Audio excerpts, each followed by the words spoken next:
Hello and welcome to subsection 4 of section 3, where we talk about Wyckoff. So at this point, you must have read through the Stock Charts website and actually understood why and how these points form. And again, or you didn't, but you should have studied and went back through some of your charts, found some areas like this, circled some, found some unmitigated or potentially valid areas of supply and demand where orders had to be mitigated, or found areas where Wyckoff has occurred, labeled it multiple times, and understood how, when it forms, and how after breaking structure, it either breaks down completely and begins the mark down in phase E or the mark up in phase E based on whether you are upside down or not, right? Because remember, it's all the same thing, just different labels. So hopefully I can go back and just undo all these labels so I can be back on the other side. So I can reflip this to the normal side. There we go. Right. There we go. Perfect. So yeah, this is the accumulation and this is distribution. Hopefully you understand this now, because as I now talk through price and work through it, I'm not going to go through and, showcase every single point. We will with webinars and things of that nature, because it's not something that's really easy to catch up on, especially if you've been watching this section without kind of going back into your own charts and looking at these places. But ultimately, you can now begin to see very clearly how a lot of these things can be put together, in the sense that from the very first video, you understood how to look at order flow from a standpoint of normal, overall, overarching structure and anticipate potential moves in that structure, right? That already on its own is a large tool. On top of that, you have the idea of candlestick structure, which can be confirmed along with your order flow structure, and now can be used as a double confirmation to potentially get involved in overall structure. And again, that overall order flow structure, you better be writing this down because it's going to get really confusing if you don't, so you can follow it, can also be confirmed using your MentFX block structure, which is an overall way of looking at huge areas of supply and demand as they move with the orders that are put into the market. And again, we expect these points not to be traded through. Why? Because if they are to take prices on a bullish or bearish way, right, especially if order flow is shifted that way, they will not get below certain points that act as those final points that are like lows, right? Whether it's order flow or whether it's MentFX blocks or something of that nature. Now, on top of that, so now you have multiple structure confirmation. On top of that, you understand how you can use your structure confirmation, your candlestick breaks, and your order flow breaks to determine valid supply and demand points across multiple time frames on any. And you understand how you can find them potentially and expect potential mitigation. Now, on top of that, and even before that, your expected mitigation, you understood, could be confirmed using smaller candlestick structure, using smaller MentFX block structure, and using shifts of that nature that form new, unmitigated supply and demand zones. Now, on top of that, you've taken it the extra step and understood that all of those things can also be explained away or viewed in terms of a schematic that shows you candlestick structure, supply and demand zone mitigation, overall MentFX block validation by way of Wyckoff. And you have understood that Wyckoff forms in a number of ways, a number of times, always across multiple time frames. And you understand that if you were to just trade Wyckoff, this is something that's very important, if you were just to trade Wyckoff, it would make your life almost impossible, because Wyckoff occurs everywhere, and this transfer of buys into sells or sells into buys even happens when you're in a bullish bias. So most of the time, when you're in an overall order flow bullish bias, you're going to have more sells on behalf of the dumb money transferred into buys by composite man, right? And those buys will be taking to new liquidity points higher, new structural points higher, thereby acting as potential areas of profit taking, right? So you're going to have more of that occurring. But despite that happening, there will still be pullbacks. There will still be big moves within ranges, within higher time frame ranges on lower time frames, that will show you a multitude of accumulations into distributions, into new accumulations, into reaccumulations, and all that other fun stuff. And again, we will talk about reaccumulations and redistribution in either this subsection or the next one. But most importantly right now, we need to talk about how you can put some of these things together and why understanding these schematics, despite the fact they happen everywhere, is important. So one, you understand there's two main types of schematics. So even though schematics may present themselves like so to you, and it might be super ugly, or in some cases even like this, right? And then just take off without you, and there's no opportunity to get in. You understand that a schematic is undergoing, and you understand why it did what it did. You understand why it liquidated certain areas, and you understand why it's marking up or marking down based on overall potential structure, which you have learned in section 1 and 2, which is again why you should go and check those out to make sure that you have those fully understood and you've tested them, and you almost have a system around just structure and stuff like that, right? The reason we understand Wyckoff, or we look to understand areas like this, is because now, instead of being somewhat ambivalent and unsure about certain areas and price coming into it and maybe giving you a MentFX block, you can use those areas to confirm the actual mitigation of that area and potential continuation in a given order flow sentiment or bullish or bearish bias by using Wyckoff confirmation, which shows you ultimately that there is really that contextually we are actually undergoing this transfer from all the sellers in the market to the overall smart money institutional side buyers that can now take the market higher. And by putting that together with your idea of overall structure plus candlestick structure plus areas of unmitigated supply being met with even smaller Wyckoff, which is made into larger Wyckoff, which is then met with the moves down, will give you opportunities to get involved in sells here, in sells on this overall Wyckoff schematic, and potentially even on the moves back into the tests of new schematics that form on higher time frames. Okay, so you are starting to see how together these tools can be very powerful, because even though they are very intercorrelated and very similar, the fact that you take the extra step to understand a movement of Wyckoff and how these phases are underwent and how liquidity is created and engineered and then manipulated is going to help you a lot more in potentially getting even better entries, okay? So now that you have these and you have them drawn, you have them written down, we can talk a little bit about why we determine areas that we look for interest and why we do what we do. So very quickly, you should already understand that when we look at a market and when we determine certain areas that we want to be buyers and sellers at, so in this case, let's go to a 15-minute, I guess. It's a little bit ugly right now. So maybe, I think Bitcoin was quite beautiful. Sure, doesn't really matter. So the reason that we draw out overall structural plays, so in this case, let's zoom out and let's just think about what's going on here, right? Order flow wise, we had this happening, we had the break of that, and then as you can see, as prices made a big move up without getting any higher than this, because what's up here, the last MentFX block, right? This is a MentFX block. That's why this price is mitigating here. It also mitigated by way of what? Wyckoff, okay? And it also created that order flow point. Moved lower, created a new order flow point. Moved lower, created a new potential order flow point. Now, the reason we have areas that we draw in, the reason we understand points of interest on behalf of supply and demand zones that were created with unmitigated points is because we also know that Wyckoff happens everywhere. And because it happens everywhere, it's hard to trade on its own.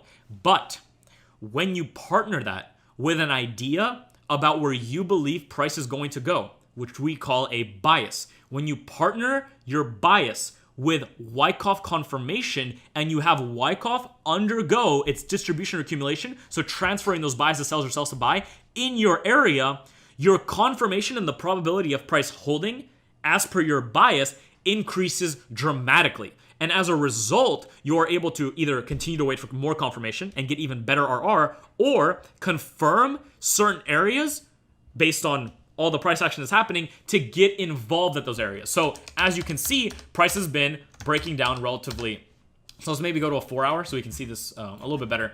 But on Bitcoin itself, okay, and again, we will do some weekly outlooks together in the webinar, and we'll keep doing that. But as you can see, when price finally made the shift, which on this time frame was done with the shift of the overall, so this would be like a break of structure, right?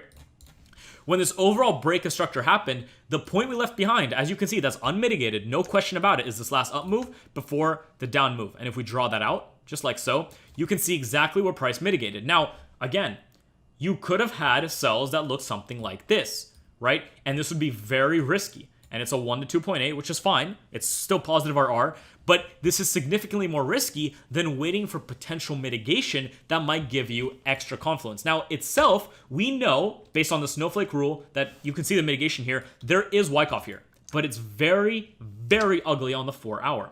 Working your way through the time frames, though, begins to put in a completely different perspective. Now, in this case, based on what we've taught you, you can see that still the actual Wyckoff present here is very hard to spot. In the case that you have a buying climax, maybe an AR, an ST, kind of sign of weakness, an upthrust, a breakdown, and then the test. So in reality, there actually is a Wyckoff schematic here that you can mark up, right? You can see a huge move up, an actual stopping action, preliminary supply.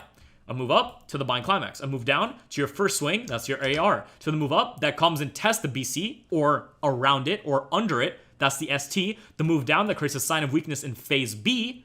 The move up that liquidates it, that makes the UT. And the breakdown, which is a sign of weakness that breaks structure. And after that, we have this move back up to test the final areas of supply left behind, right? And that's already an even more valid sell. So already, just by waiting a little bit on this lower time frame, and again, this can happen on any time frame, you validated a potential schematic that now can be traded at the last up move before the down move. So now, that same setup that was a sell, that same sell at this point, exactly from the same area pretty much, has now instead of become a 1 to 2.8, at the same low, which is structure, has become a 1 to 5. You've doubled your potential gain on this by waiting. Now, similarly, you get even lower and use the same area as a potential area of interest, and instead of not getting involved, you wait. What do you begin to see? You again see your big move up, a potential stopping action, a potential buying climax, right? But then nothing really happens. So this could be your stopping action, okay? Boom, buying climax. Huge move down, you get a new swing. That's your AR. Right, so again, I'm not going to label this perfectly for you, only because we've went over the in-depth labeling. So you should be able to see the labels as I do this. And actually, I will label this for you. But again, you move this up. You take this up higher. Secondary test. Fantastic. UT.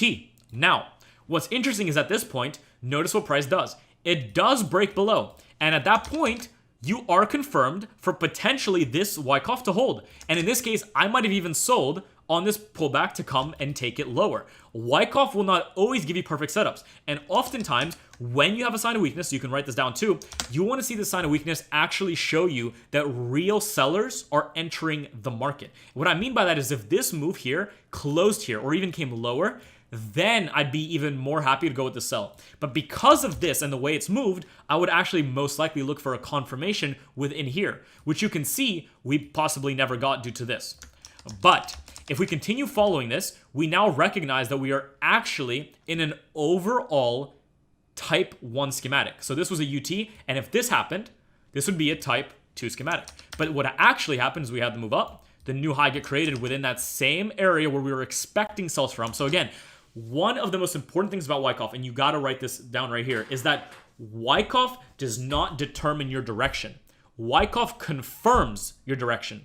That's it. We wait for Wyckoff to occur to get involved in the market at a much higher probabilistic sense of our bias that we've already preset holding. We do not use Wyckoff to say, oh, Wyckoff accumulation is undergoing, we should buy here. Even though this buy might have worked after this Wyckoff accumulation and it moved higher, the reality is our overall bias was already bearish. So the reality is we would have had areas of supply that we'd be looking for sells at. And on the other end, if we had actually expected this, which is now your bias because we're in a bearish market, we'd be expecting what? The stopping action, right? A potential buying climax, an AR, an ST, an up thrust, a breakdown, and at those points, we are good to go for sells. And as a result, you can see price makes its way back up. So you have sells from here. You also have sells as price comes back in. And what do you see inside of here? You can already see it. But guess what? On a 5-minute or even a lower time frame, inside of here, you have more Wyckoff confirmation. Buying climax, AR, ST, sign of weakness, up thrust, UTAD, breakdown, breakdown, test, confirmation, continues way lower, okay? So you need to recognize that Wyckoff happens everywhere. And based on the area of your POI, so what I mean by that is based on how large your area of supply and demand is you need to calculate your area of Wyckoff along with that, right? So if I had a zone right here that I wanted to confirm on, so again, this is not actually a good zone. Let's actually just use a higher zone, just one that actually worked, like this one, right? So unmitigated, you have the last down move before the up move. The fact that we're on a 15-minute chart should lead you to believe that we can't have a 15-minute Wyckoff on here, really. It could happen, and actually it kind of did, but it's much lower likelihood. But to get a real move from here, there could be a Wyckoff confirmation on, for instance, a 3-minute, 1 minute, or something of that sort, right? And the second you get down to those levels, notice what you see at that same point. So let's lock this in so it doesn't move. There we go. Right? Price comes into there, and now the story's different. Now, and this is something we'll talk about in a second, but if we overall just look at this price action, we can see that real Wyckoff starts to really come in at or around these points here with these lower prices, right? You have selling climax, the AR. So this is all like a stopping action, ultimately. And then you can follow it from here. The selling climax, into the AR, into the ST that tests it, creating those equal lows, right? Into an SOS and B, getting just above there, like we've spoken about. Creating that ST in phase B that acts as a spring, but we don't know that yet until this comes in and this comes in. This is now your sign of strength. This is your sign of strength. And now your last areas of demand, which are also parts of this MentFX block, which is a shift, which are also parts of this demand zone, right? This overall demand zone shift in candlestick structure is where you see price come to test it. And if we use that as an area that was a demand zone, notice how if we zoom in, there's Wyckoff here as well. Your selling climax, or you could say your potential stopping action, your selling climax, your AR, your ST and B, your spring, right? Your potential move up that does not break anything yet, your actual spring. So in this case, what actually is happening is we're having multiple liquidity zones created. So in this case, you could get even a little bit higher and work around this, but ultimately you can have multiple STs. So in this case, this would be an ST, this would also be an ST, and this would be your ST and B, and this would be your spring, right? The only thing that matters is that we start to shift overall structure. Now, structure starts to shift here, but notice how Wyckoff hasn't shifted yet, okay? What I mean by that is if this is your schematic right here, Wyckoff will only be validated at these points right here. So you'd be waiting for these breaks here. Now, at these breaks, you are valid to go for buys, or you're valid to wait for potential re-entries as price makes its way back down. And notice how as price makes its way back down, not only does it test the schematic, because it hasn't tested it after it took off, it also undergoes what? A new schematic. And again, I mean, I haven't looked at these before, but again, you can see that there are schematics undergoing in these areas. And how so? Well, follow it down. You have a big move down, you have finally huge stopping action. You have areas where price is really kind of stopping, right? If you don't like that, you can use these areas here. Big move down, stopping action, selling climax, okay? Follow that up to your what? Your AR. Follow that down to your next swing. That's your ST, creating what? Liquidity. Follow that up, nothing really happens, to the breakdown. The second we make a swing below the selling climax or the ST, remember the ST, right? This doesn't have to happen. We make an ST and B. So at this point, you can see there's actually a swing here. That could be considered your ST and B. I wouldn't consider it just because it's not like a real swing, but this right here is. Here's your swing. That's your ST and B. What do you have? A type 2 accumulation again. How do we confirm it though? We have to wait for the break up. We have the sign of strength. And guess what? Remember that wick? In this case, it's a body. It's showing you that bullish intent, whether it's on the 1 minute, 5 minute, whatever minute it's on, has been shifted bullish. Follow that down to your last actual demand zone, the last down move before the up move, and notice where price comes to test. Now again, you can go and refine this on the lower seconds, and you'll notice that there's probably one that's even lower, like in here, and that's where price is testing. And as it tests that, you also notice that we have shifted in terms of MentFX blocks. The MentFX blocks have shifted bullish, and you could wait for a second confirmation of that, which would happen where? Right here. And then you can look for entries right off the buy stops as it breaks higher. Now, if you didn't want that, notice what's happening inside of this same area where we could have entered. On a lower time frame, so forget that we're on these time frames, just remember that on a lower time frame, what do you see here? Lows being liquidated, potential STBs, breaks higher. What do you see here? Right? Selling climax, AR, ST, sign of strength in phase B, ST in phase B, that also acts in the spring. In this case, there's no spring. Wait for the breaks, and the breaks happen. And at those points, you're good to go for buys off of potentially new structural lows, off of new structural demand zones for the real markups in overall price, okay? And even though you can see it comes back down, you can see where it came back down to. The overall schematic that happened here came to retest it and continued higher. And there's a ton of pips, or not pips, but there's a ton of profit for you to be able to make and partial on your way up. And by partials, I mean, normal structural highs, more structure here, potentially supply zones in these zones here, right? So you can see that, price came a little bit higher if you were aiming for even higher prices, but this is how you could partial as well. And we'll talk about risk management in future videos. But ultimately, again, I didn't look at any of this price action beforehand, so I'm kind of doing this as we're talking, but you're seeing how potential areas that you've designated will have, if they want to hold, Wyckoff undergo in that area based on the timeframes you're looking at. This is why timeframe trading and understanding fractals is key to actually trading this specific way. Based on the area that you're looking at of a specific time frame, your actual Wyckoff schematics will be delivered to you on different time frames, okay? So let's get rid of this. We don't want to look at this anymore. Let's take a look at EU. There was a great schematic on EU that happened sometime last week. All of these trades right here, and again, work through MentFX trade ideas, were Wyckoff schematics on very, very low time frames. It's the same thing, but if we were to work with what we have right now, let me go find the area that this actually occurred in, so I can find that for you. Yeah. So right here. Okay. You can, from looking at this, right? Just let's look at this from a standpoint of structure, overall structure, right? You can tell that we're overall potentially moving bullish, as you can see, right? You might use this as your bullish play if you are on a lower time frame potentially, right? Like something like this, just like that, right? You can see these bullish plays. Now, the second we put in these overall structural order flow shifts, we understand that we're also shifting in terms of candlesticks, okay?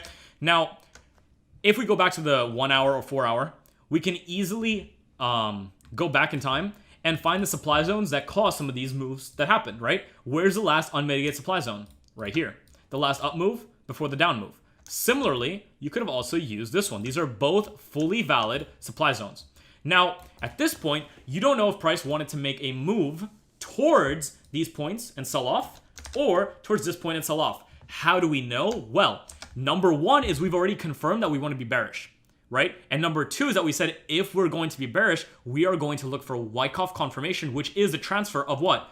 The buys into sellers at those points. And if we see that occur, we are happy to go with sells. Now, because we're looking at a 1 hour area, it is much riskier to look for a 1 minute confirmation within this area. Why? Because on a 1 minute time frame, this actual price action, as you can see, so in this case it actually worked, but the actual price action is a lot more dynamic and diverse. Now again, if you actually study this price action, the only time it came to mitigate this point was actually here.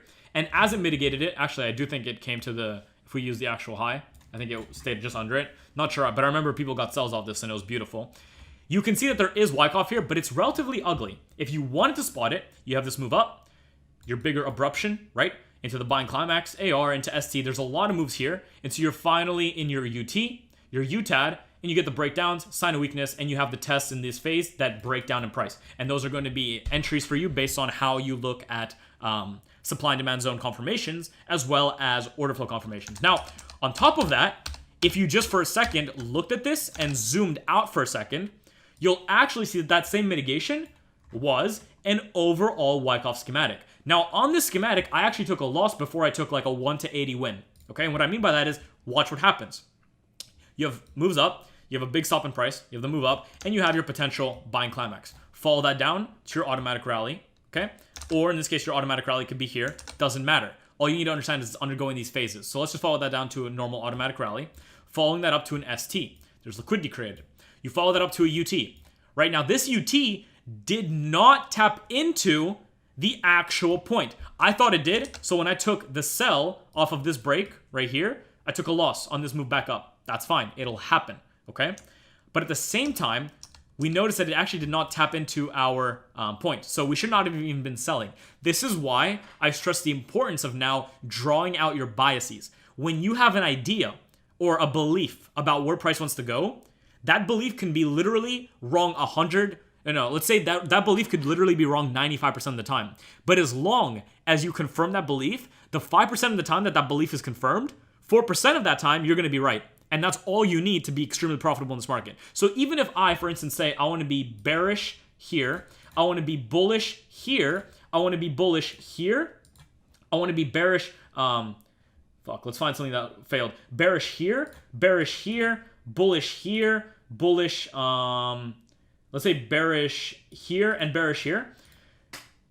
That's fine. I can literally say I want to be bullish and bearish at all these areas. Now, until price comes here and gives me confirmation, it doesn't matter that I said I want to be there, right? If I say I want to be bullish here, if there's confirmation here, great, I can take those buys. That's one that's correct. If I want to be bullish here, though, and there's no confirmation, I'm wrong about it being bullish, but there's no confirmation, right? If I want to be bullish here and there's confirmation, then that's great. I'm right again. But if I want to be bearish here and it doesn't work, there's no confirmation either way. Most of the time, if you want to be bullish or bearish from an area, the only thing that will actually make you wrong is when you do wait for your confirmation that shows you that price is actually undergoing an area of accumulation distribution based on the schematics we spoke about. And if it undergoes that, should you be looking to get involved yourself? Because when it undergoes that from an area you believe it could be potentially bullish or bearish, then you know it's confirmed, right? Just because I have an area and price comes into it does not mean it's supposed to do this, right? Price can easily go, right? But this does not make me wrong. That's it. All you need, though, is we might be undergoing it. Oh, we've really undergone it. Oh, we really are. I want to look for tests, or I want to get involved in the supply and demand zones that form along the way and take that up. And as I do, I want to partial on the way, trade it to potential supply zones, whatever it may be, and you trade to those zones, okay? That's how Wyckoff should be used. So in this specific case, even though Wyckoff kind of occurred in the type 2 schematic here, the fact that it did not tap the actual supply zone that you expected sells from means that you should not have been looking to be interested at these areas. But then price really did make a run for those highs. Now notice something interesting. We do have Wyckoff here. Now again, if I go to a higher time frame, notice what we still have.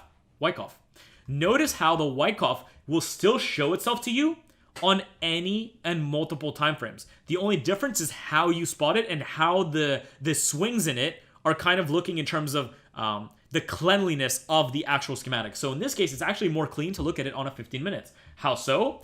You have the move up into your buying climax, your move down into your automatic rally, right? Your move up into the secondary test, testing the areas of the buying climax. Your move up into a UT that might be a type 2, but never tapped into the supply zone. So you're still expecting bearishness from here or from here, okay? Your potential sign of weakness in phase B, because you don't expect this to be the area that actually functions as a break lower, especially since, guess what? There's no momentum. Remember what we said? This is a wick. It's more of a liquidity grab than it is momentum. Momentum is shown you by literal pushes in a certain direction. When there's pushes, you know that you want to go that way. Okay, that's the idea of studying volume as well. We don't study volume because we can look at the candles to understand what volume is coming into the market. That's also something very vital. Wyckoff can be used with volume. Many people do. You do not need it. It's bullshit that you need it. You can see the same type of thing in candles, the way they form for you, and the way they confirm as they leave behind unmitigated supply and demand zones. So remember, the higher time frames gave us areas that gave us the opportunity to believe that price could be bearish at this area and this area. All we need to wait for now is the confirmation on behalf of Wyckoff. Why? Because that's showing us that that area is acting as a real point of mitigation that will also be a part of a larger move that will meet us with lower prices because they've transferred the buy orders on behalf of dumb money to the sell orders on behalf of the composite man. And the impulses and the way the price moves away and begins to break down in structure, as well as how it liquidates certain points, are what are going to function as the confirmations and the validations of overall distribution or accumulation schematics. So in this case, we are bearish. We make that UT. Now this sign of weakness is not powerful enough. It's just a sign of weakness in phase B. We follow that up. We make our UTAD. Okay. Now at this point, we are still not valid for buys. For sells. Sorry. I myself got sells inside of this move down right here. There were 1 to 80 sells that we took down lower into the demand zones here. Now the reason I took sells here was not because there was a potential Wyckoff. This Wyckoff should only, if you're only trading this markup of this Wyckoff, you should only be trading it when it validates it with this move down. Now, the reason I was able to get involved in these areas here is because on a lower time frame within those same areas, I think it was on a 5-second chart, but I'm not going to go find that right now. Inside of here, what you have is you have breakdowns in price that are met with Wyckoff schematics inside of price action. So inside of here, on an even lower time frame, are Wyckoff schematics. Because remember, Wyckoff schematics can form in multiple time frames inside of schematics and outside of schematics. Let's talk about that for 1 second. You have to take notes on this. Please do. Please don't forget to. It's going to be a very simple thing. It's something that I've shared in the Discord, but now it's something that you should actually understand. And what I mean by that is, let's take a normal Wyckoff schematic, okay? You have a move coming down, and you have finally a big move that makes your preliminary support, right? There's a big move back. Then you have finally your, what? Selling climax, right? Your selling climax comes and gets made, right? It's a large selling climax, okay? We move that up, and it makes some kind of an AR, right? The AR comes down and makes maybe an ST, right? Comes up, maybe makes a, an area that tests the previous AR, breaks down to make an ST in phase B, right? Breaks up to make the what? Let's say this is a type 2 schematic. Comes to break and make a new sign of strength, right? Comes down, tests it, maybe even comes lower to test it, and then takes off, right? And makes the markup. And this is the mark. Oh my God, excuse my terrible handwriting. This right here is your markup, okay? Now, this overall is a schematic. We zoom out, and it's easier to see, right? So, I mean, it's harder to see because I'm zooming out, but if you actually look at the moves in here, right? Boom, boom, here. PS, selling climax, AR, ST, some kind of sign of strength, but doesn't get above the AR. ST and B, break above, shifting structure with impulse, thereby showing you that it's most likely an accumulation, the move back to test, continuation. Now, what's interesting is the second we dive into it on a lower time frame, that same area begins to show us a little bit more. What do I mean by that? This same selling climax. Oh, sorry. Preliminary support, right? The large backup in price. The large selling climax. The AR, okay? The ST, creating liquidity, okay? The potential SOS and B, but not really, nothing really. The ST, the ST in phase B, okay? The sign of strength, the test, and the markup. Now, what's interesting is the second you really get to a lower time frame, like I said, time frames do not determine your Wyckoff. You just need to determine them based on the actual movement of price. The second you zoom in, you notice something significantly more interesting. What do you notice? Right? Buying climax, AR, ST, sign of weakness in phase B, upthrust, test, LPS, and inside of there is another schematic, LPS, breakdown. As we get down to that selling climax, what do? We don't just make a selling climax with this. We go selling climax, AR, ST, potential upthrust, making just some liquidity in here, right? Maybe someone's trading this as a flag pattern. Doesn't matter. ST in phase B, that is part of this overall selling climax, right? Test, before breaks, sign of strength, validating the schematic with an overall MentFX block break as well. Remember, because all of these things are part of the same idea. As it liquidated all these lows, created all these demand zones, left behind demand zones in here potentially, right? Comes to make that LPS, and from there you can be a buyer because it's a lower time frame. We come up, look at the AR. What do you see in the AR? Okay, big stop in price, PSY, buying climax, AR, ST, sign of weakness, upthrust, breakdown. Now, you could be a seller here and take it lower, or you could wait for the demand zone to be traded into. Now, what do you see after the ST? It makes a very poor Wyckoff schematic and then takes off. There's a snowflake here. Maybe on a lower time frame, if you zoomed in on that, you're going to see something like this, right? And there's more Wyckoff in there, but we're not using that right now, okay? Let's follow that up. What do you see? Potential buying climax, AR, ST, upthrust that tests the upthrust here, making an overall test, which is also making an overall test, which is also an upthrust of its own schematic, which is an uglier schematic, right? Comes down, and as it comes lower, it begins to accumulate, but never validates the accumulation and doesn't continue higher, but instead breaks down lower. As it breaks down lower, to make the ST and B, it makes a selling climax, AR, ST, a little bit of liquidity formation, ST and B. So again, we can get rid of that. ST and B, sign of strength, test of what? A potential MentFX block within a larger MentFX block, and that's what it's testing. And that's how we got into the cells in here before it broke lower. Because inside of this, if this, so the way you have to think about it is you have to start asking yourself questions like so. If this schematic is to be confirmed, which means if it is to get below here, then we should see some beginning price action of that happening inside of these zones here. So what you're going to notice with this in mind is that on lower time frames, and I can't get too low here because some time has happened before, since we've taken these trades, but inside of here, as price does break down and leaves behind new MentFX blocks, the test of those zones are going to act as lower time frame schematics, and those schematics are tradable. But the fact that they're tradable on lower time frames does not mean that they can just be held all the way to new lows. Because if this schematic isn't confirmed, it can very easily also come a little bit lower and then just take off substantially higher, right? And then you could lose this trade, which is why we then stress the importance of also partialing along the way, which means, partialing at lows, partialing at lows, partialing at lows, whatever it may be, or at areas of demand. Because until the higher time frame schematic, so again, all we have to do is zoom out to see schematics sometimes. You don't even have to go to the higher time frame. You see this? The second we zoom out, we know there's a schematic here, a schematic here, a schematic here, a schematic here, a schematic here. That's all part of this overall schematic here, which is part of a test. This UTAD is actually a test of another schematic here, because on a higher time frame, that's just the normal supply zone, right?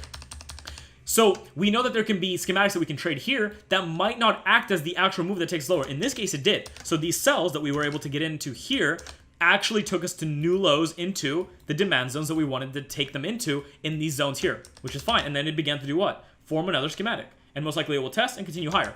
But now what's interesting about the schematic? The fact that it's operating off of a higher time frame, because remember, we are consistently working between a multitude of time frames, and there's multiple ways to get involved. The only thing you need is a validated schematic. Just because there's not a valid schematic on one time frame does not mean there's not a valid schematic on another, right? Just because there's not a valid schematic on one time frame, does not mean there's not a valid schematic on another. These are all valid schematics that could have been traded. Even this one right here. Before this one even got validated. Okay? Before the large black one got validated. This is why it's important to understand the fractal nature of the market. And this is also why it's important to understand that the snowflake rule applies everywhere. There is Wyckoff absolutely everywhere. And the only way to distinguish or be able to trade it and be a part of the movements of proper accumulations or distributions is by partnering it with a already preset bias, which is based on section 1 and section 2 material. Okay? Because that forms your bias. Now, what's interesting about this is now we've had the real breakdown and the real move that caused the overall breaks that formed the real sign of weakness, right? And we're still bearish, was formed by what? This last up move. Now again, you can either use the MentFX block, the low to the high, there's your MentFX block. You can do that. That is a MentFX block move. Or you can refine it to your last possible up move before the down move happened. Because in here are the last mitigated orders, unmitigated orders, that might need to be mitigated before the test happens, right? Or in this case, the test has happened, or you can assume that it's happened. And now you're looking for a potential LPSY. Looking for price to play into it and trade lower. Notice how we're on a 15-minute chart. This will be the same thing. So it's perfectly valid for you to look for something like this, or to look for confirmations of more Wyckoff on a lower time frame in here. This is how I confirm things. This is why I only use manual entries and get involved at the best possible area on the lower time frames and then partial. Because I know there's always going to be confirmation, almost always. Because price will undergo this type of price action anywhere. Because whether you're on the monthly, the weekly, or the 5-second chart, the price will move the exact same way by way of grabbing liquidity, leaving behind supply and demand zones. On a lower time frame, it's going to leave behind a lot more, a lot quicker, and the only way to get used to it is by, working with some of the higher. So this can be fully fine. You have an accumulation that accumulates into this, but that accumulation, as you can see, and you have the breakdowns, and I mean, you can be targeting much lower, whatever it might be. I'm not 100% sure how you want to be targeting this, but notice how schematics unfold for you on all time frames. The only difference between multiple time frame entries and multi-time frame entries and stuff of that nature is that on the lower time frames, you're going to have a lot more schematics that you can be a participant in a lot faster. The only difference between a higher time frame and lower time frame is the amount of opportunities that will present themselves to you, right? Because there's going to be a lot less given what time frame you're looking at. That's just how it is. Let's go to a 4 hour here. Let's keep playing price out here, right? So you have multiple areas where you can look to be involved, right? And you can see that we've had a lot of this happen. We've had overall distributions form, distributions hold, and now distributions are distributing lower. And now overall we can have an accumulation forming, right? So potentially we might have an accumulation form here, and then we can look to take that higher. But this accumulation to form and then validate will take a lot of time. A lot of time. Think about just this distribution right here. This distribution from the stopping action to the buying climax, the AR, the ST, the UT, the UTAD, to the breakdown, to the test, to another breakdown, to the test of it, to the real breakdown happened over about, just the distribution alone to the breakdown happened in about 47 days. For it to get to where it is now, which is the real distribution, where it's distributing, it's 112 days, right? That's about a third of a year. This is why the lower time frames are part of our entire strategy, because we are day traders. Now, you don't have to do that. You can be part of a much larger overtime trader. But the thing is, your RRs are going to be the same. You're not going to be getting like refined RRs unless you go and refine them on the lower time frames and be involved in price in that sense, okay? And just as a quick, as we look into this a little bit more, you can see how all these areas form the exact same way over and over. These buys look relatively like, what are we buying off of here, right? It's kind of hard to tell. What are we buying off here? You can't really tell. But the second we go into it, and oh no, please don't lag out. That would suck if it does. Hopefully it comes back in a second. There we go.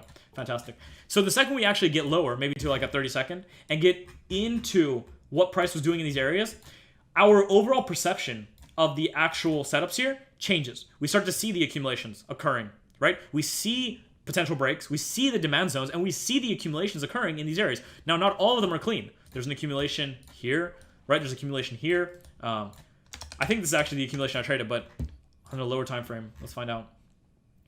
Right? As we get even lower, notice what you're starting to see. More accumulations. You're seeing them present themselves. 5-second chart, you're going to see even more, right?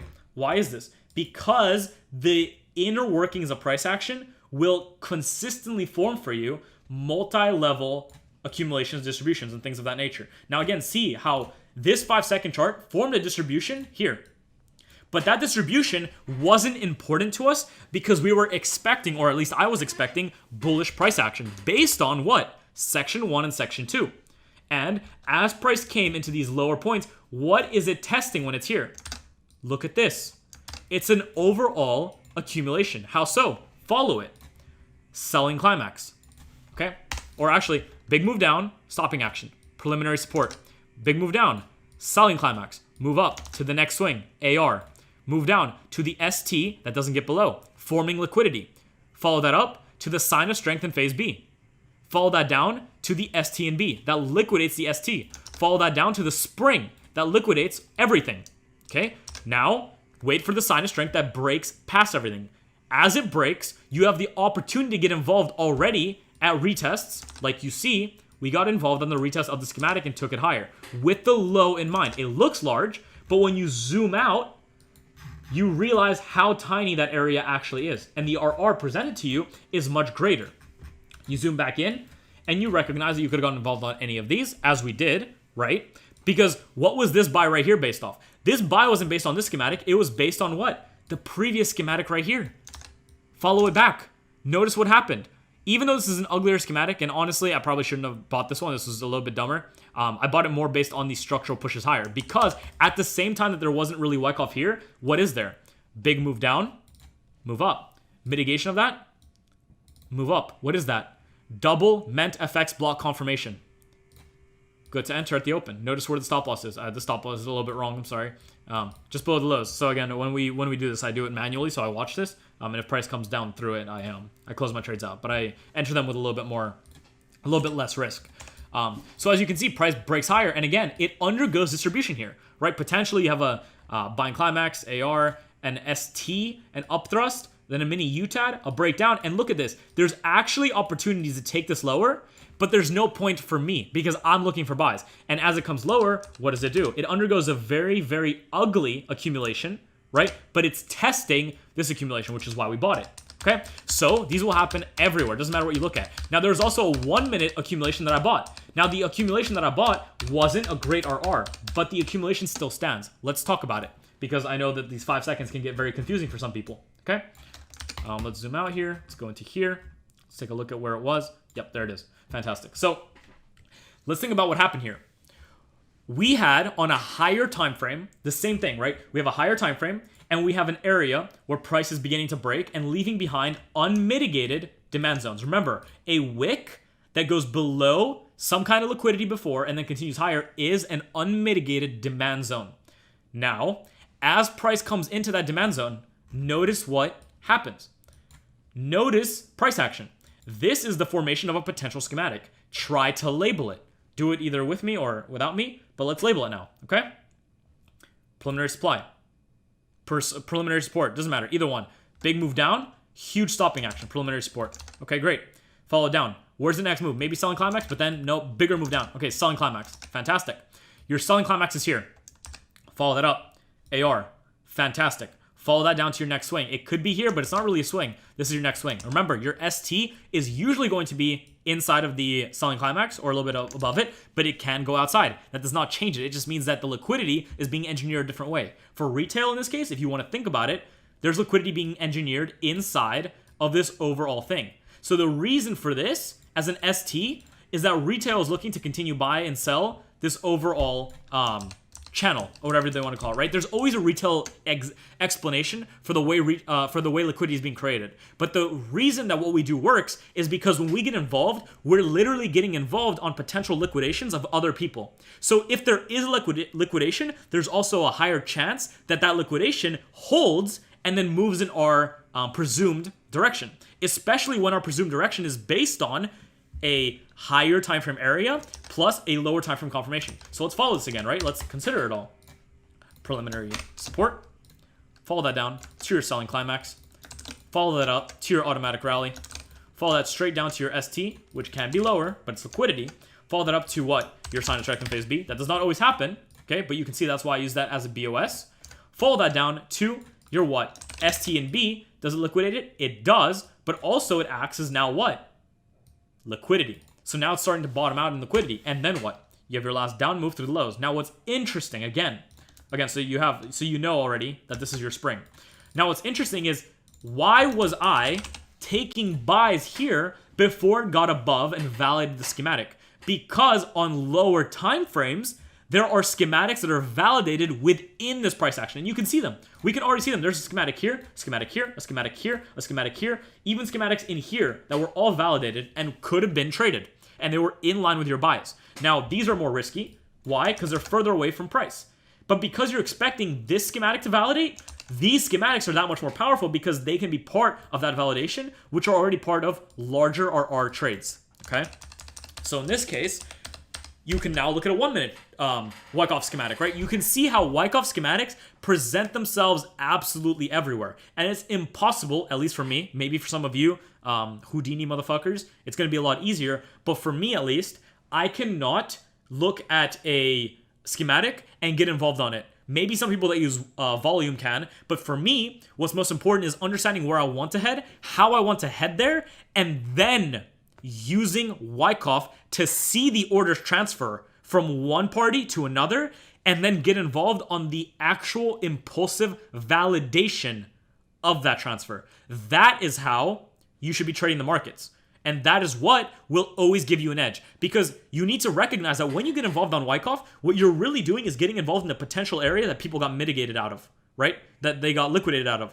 On also potential mitigations of larger orders. And if you know that, then you know that over enough time, over a span of enough proper entries and proper management, you are set up for ultimately success. But that success will only come from proper backtesting. So in this case, what happens?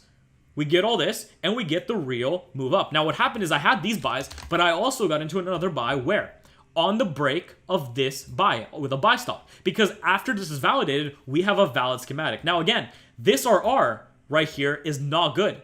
I partialed the original trade, of this one, not of these. These were partial too at much better RRs, but this one was partialed where? At this supply zone, because there's no telling that price really did want to break higher. What actually happened is I actually partialed out 1-to-1. I had it closed when I was away. But 1-to-1 off of a schematic is one of the ways that Wyckoff himself, the actual guy, used to trade. So I use that myself sometimes in my trading with lower risk on the positions, and then get involved on better risk within smaller confirmed areas, right? So there's a multitude of ways to get involved on this, but the first thing you need to understand is that Wyckoff occurs everywhere. And because it occurs everywhere, you need to have a way to validate your Wyckoff, right?